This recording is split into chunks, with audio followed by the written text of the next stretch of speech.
تاہم کچھ ماہرین کا خیال ہے کہ مکمل تحقیق سے قبل یہ کہنا کہ یہاں کے لوگوں کے کلچر کا تعلق موجودہ تھر کلچر سے ہے ابھی مناسب نہیں۔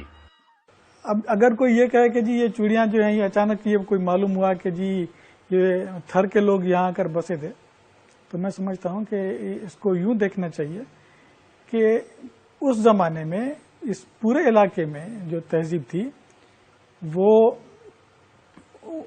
اس میں خواتین چوڑیاں پہنتی تھیں، اور وہ اب ہمارے شہری علاقوں سے، سندھ کے میدانی علاقوں سے یہ چیز آہستہ آہستہ ختم ہو گئی ہے، لیکن اب تک یہ تھر میں قائم ہے، باقی ہے۔ تو اس کو اس طرح سے دیکھنا چاہیے کہ جو موہنجو دڑو زندہ اگر دیکھنا ہم چاہتے ہیں کہ وہ کیسے تھا، تو پھر جا کر ہمیں تھر کی اسٹڈی کرنی چاہیے۔ ماہرین آثار قدیمہ کے مطابق یہاں ایسے نشانات بھی ملے ہیں جن سے ظاہر ہوتا ہے کہ موہنجو داڑو کے لوگوں کے تجارتی روابط پوری دنیا سے تھے، جو چین سے لے کر میسوپوٹیمیا تک پھیلے ہوئے تھے۔ موہنجو داڑو کے ثقافتی روابط، تجارتی روابط پوری دنیا سے تھے، چائنا سے لے کر میسوپوٹیمیا تک ہمیں اس کے آثار ملے ہیں، اس کی تجارت کے نشانات ملے ہیں۔ تو یقیناً آئندہ جب ہم تحقیق کریں گے، مزید کھدائیاں کریں گے، تو کسی نتیجے پر پہنچ سکتے ہیں۔ موہنجو داڑو کو باقاعدہ ایک منصوبہ بندی کے تحت بسایا گیا تھا۔ یہاں کھدائی سے جتنے شواہد ملے ہیں ان سے معلوم ہوتا ہے کہ یہ ایک آرگنائزڈ سوسائٹی تھی۔ سائٹ میں سے جتنی انفارمیشن اب تک ملی ہے کہ ایک ویل پلانڈ سوسائٹی تھی، جن کے پاس ایک بہت بڑے خطے پہ انتظامی تسلط قائم رکھنے کی صلاحیت تھی، اور اس سائٹ پہ جو اتنا بڑا شہر تھا، بہت بڑے حدود اربا پہ واقع ایک بہت بڑا اربن سینٹر تھا، ان کی ٹیکنیکل ڈیولپمنٹ بہت تھی۔ اس کے علاوہ وہ جگہ کسی نہ کسی حوالے سے، کسی نہ کسی سسٹم کے تحت بندھی ہوئی تھی، جس سے اس کی ضروریات کو پورا کرنے کے لیے ایک پوری پیریفری اویلیبل تھی۔ تو آج کل کی جتنی ایویڈنس ہمیں مطلب آرٹیفیکٹس کی صورت میں ملتی ہیں، وہ ہمیں یہ باور کرا رہی ہیں کہ وہ سوسائٹی اپنی جگہ پہ آرگنائز سوسائٹی تھی۔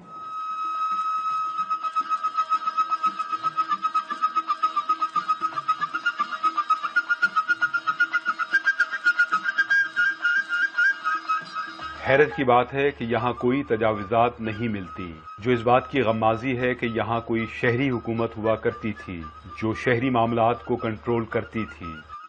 موہنجو داڑو کے آثار 5000 سال قبل اس خطے میں مہذب شہری معاشرے کی نشاندہی کرتے ہیں۔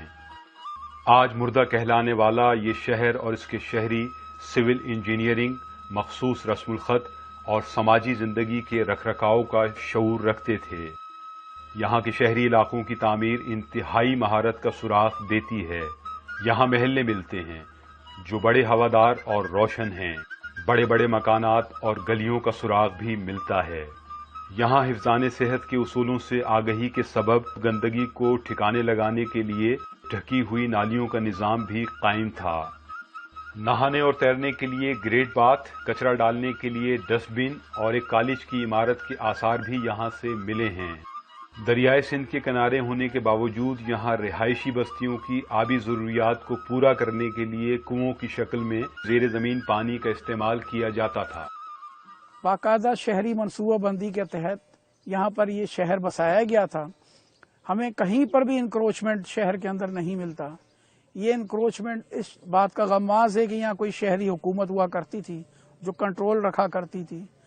گلی کے ہر کونے کے اوپر ایک بڑی ڈسٹ بن تھی جس کے اندر سالڈ ویسٹ اوپر رہ جاتی تھی اور پانی جو ہے وہ بہہ کر ڈرین کے اندر چلا جاتا تھا۔ سارے سالڈ ویسٹ وہاں پر ہمیشہ نہیں پڑی رہتی تھی، کوئی ایسی سیوک ایجنسی موجود تھی جو اس کو کلیکٹ کرتی تھی اور ڈسپوز آف کرتی تھی۔ اور اسی کو دیکھ کر ہم کہتے ہیں کہ دنیا کو جو ہے پہلی شہری منصوبہ بندی موہنجو داڑو کے لوگوں نے دی۔ ماہرین کے مطابق یہاں کھدائی سے جو شواہد ملے ہیں ان سے معلوم ہوتا ہے کہ یہاں کی مذہبی تاریخ بدھ مت سے جڑی ہوئی تھی، جبکہ دوسری مذہبی روایت پر اب تک تحقیق جاری ہے۔ بدھسٹ کلچر آگے بڑھا تو انہوں نے ایک دیکھا کہ ایک ماؤنٹ ہے، ایک ٹیلا ہے کہ اس کے اوپر انہوں نے دیکھا کہ یہ ایک محفوظ جگہ ہے، یہاں یہ ڈوبتا نہیں ہے پانی میں، یا بارش ہوتی ہے تو یہ ایک محفوظ جگہ ہے، اوپر ہے، اس کے اوپر انہوں نے عبادت گاہ بنائی.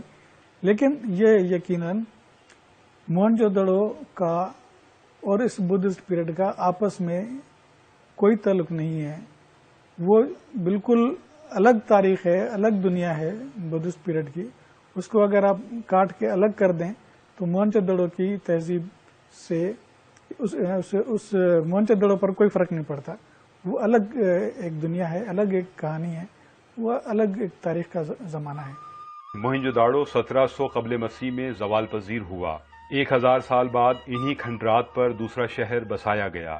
دوسرا شہر بسانے والے بدھ مت ماننے والے تھے اور انہوں نے اسی آثار پر اپنی عبادت گاہیں تعمیر کی جو آج اسٹوپا کی شکل میں نظر آتی ہیں.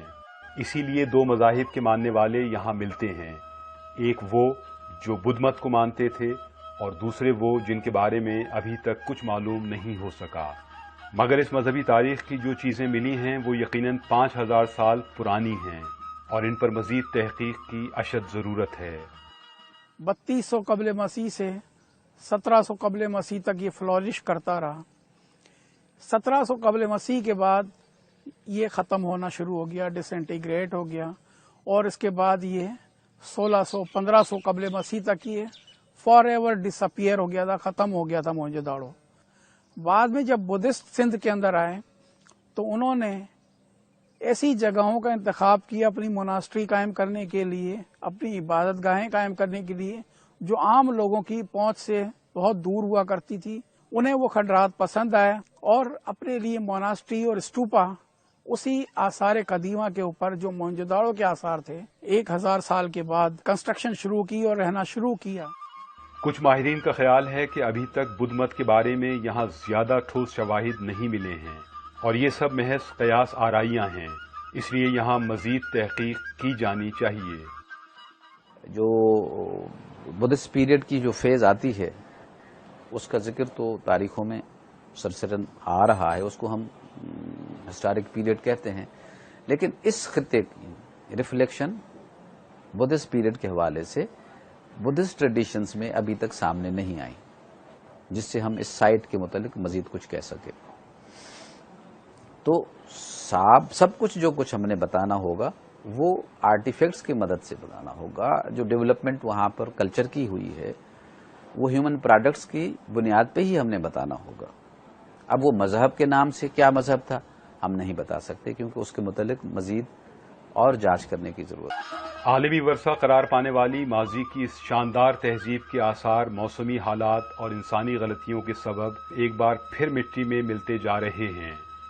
موہنجو داڑو کے آثار سیم تھور کا شکار ہیں.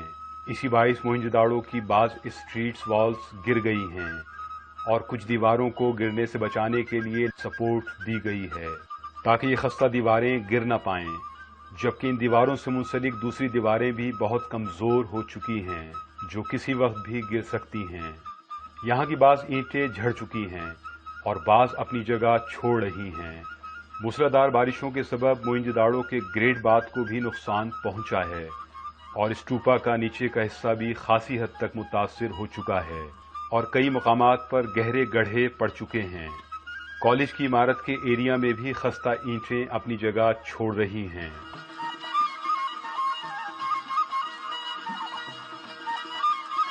موہنجو داڑو کا ڈی کے ایریا وادی مہران کے قدیم تہذیبی مقامات میں سب سے زیادہ قیمتی سمجھا جاتا ہے. تاہم اب اس کی دیوار زمیں بوس ہوتی جا رہی ہے، جبکہ 100 سے زائد ایسے مقامات ہیں جو بری طرح سیم تھور کی زد میں ہیں. نئی بارشیں ہونے کی صورت میں خستہ دیواروں کو مزید نقصان پہنچ سکتا ہے. بڑا خطرہ ہے وہ اس کو زمین کے اندر سے جو پانی کی سطح ہے اس کی جو بلندی ہوتی جا رہی ہے، زیر آب جو پانی ہے وہ جب بڑھتا ہے تو وہ جو سیم اور اس میں جو سالٹس ہیں وہ آہستہ آہستہ وہ اوپر آ رہے ہیں اور اس کے اینٹوں کو یا کنسٹرکشنز کو وہ کھاتے چلے جا رہے ہیں. تو ماہر حضرات اس کو سنبھالنے کی کوشش تو بہت کر رہے ہیں لیکن وہ ان سے سنبھل نہیں رہی چیز. ماہرین آثار قدیمہ کے مطابق موہنجو داڑو کی سائٹ ناقص منصوبہ بندی کا شکار ہے اور ابھی تک یہ معلوم نہیں ہو سکا کہ آثار قدیمہ کہاں کہاں تک پھیلا ہوا ہے اور اس کا کل رقبہ کتنا ہے۔ اس کے 10% حصے پہ تحقیق کا کام ہو سکا ہے، مزید کام نہیں ہو پایا ہے۔ ٹھیک ہے، اس حوالے سے اگر ہم یہ سوچیں کہ ہم نے اس وقت تک اب بھی تک اس چیز کا تعین نہیں کیا ہے کہ اس آرکیالوجیکل سائٹس کی ایکسٹینٹس کیا ہیں، لمٹس کیا ہیں، حدود اربع کیا ہے، تو یہیں سے پتہ چلتا ہے کہ ہم نے تو اپنا بنیادی کام ابھی کیا ہی نہیں ہے۔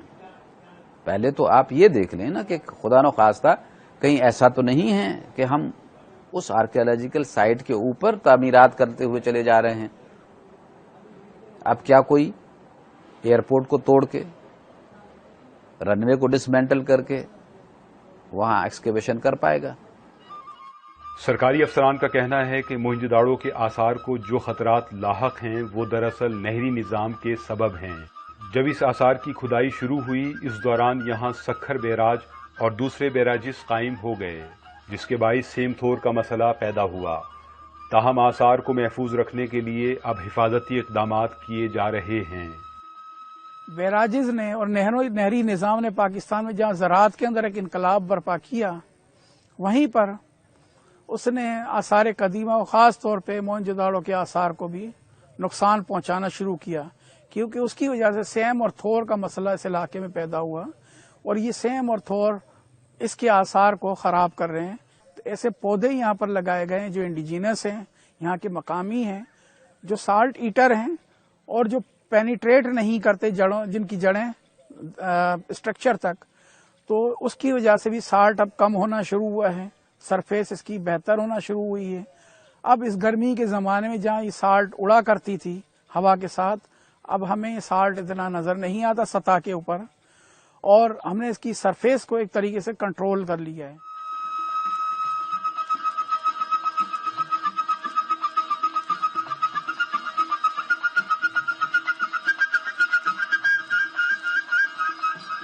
موہنجو داڑو کو دریافت کرنے والے اور آرکیولوجی سروے آف انڈیا کے director general sir John Marshall کی کار آج بھی موہنجو داڑو میں موجود ہے۔